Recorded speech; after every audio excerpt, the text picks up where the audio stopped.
खुलुमबाय दिनै फिन खनसे दिनै मदाराम अफिसियेलाव गासिखौबो बरायबाय आं दा दंफैयो कान्चनजुंगा नोंथांमोननो आं दिनै कान्चनजुंगानि नुथाय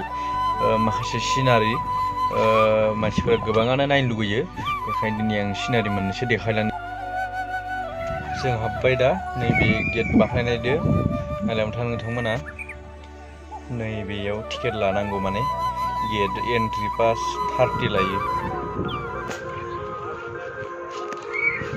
ओरै ओगनि ओइ दै जिङाव थान्दा लानि एसे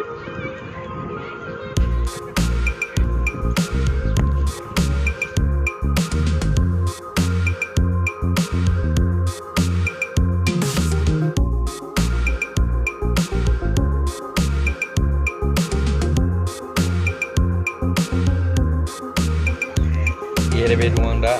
सिङाव हाबनानै नोंथांमोननो देखायबाय दं नायलांबाय थानोसै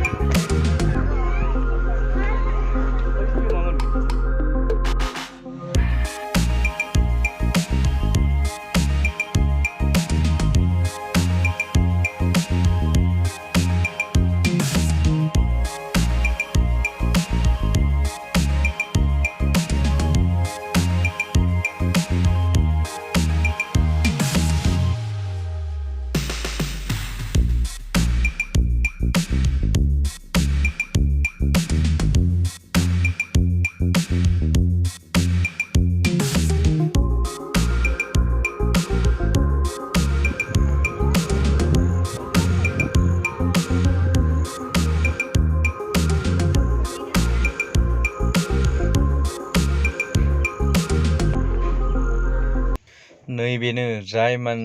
गोबां मानसिफोरानो बे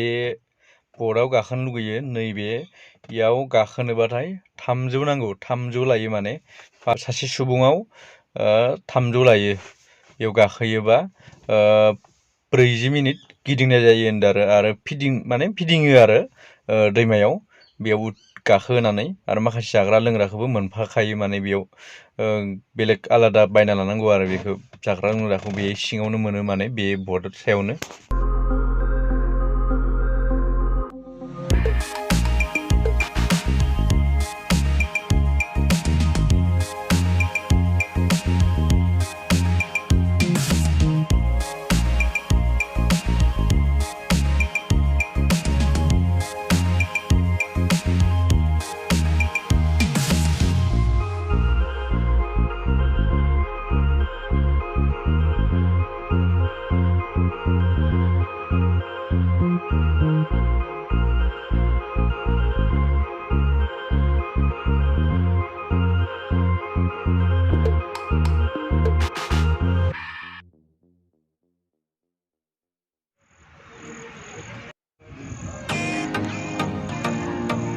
खुसिनि बारियो सान्दुं ओंखारबाय दा जों दहाय फैनायाव अखासो हादोंमोन बेयाव बेखायनो जों हाबथ'वाखैमोन आरो दा सान्दुं ओंखारनाय हाबनानै नाय सान्दुंजों लोगोसे समायना मोनसे सावगारि बेरखांदो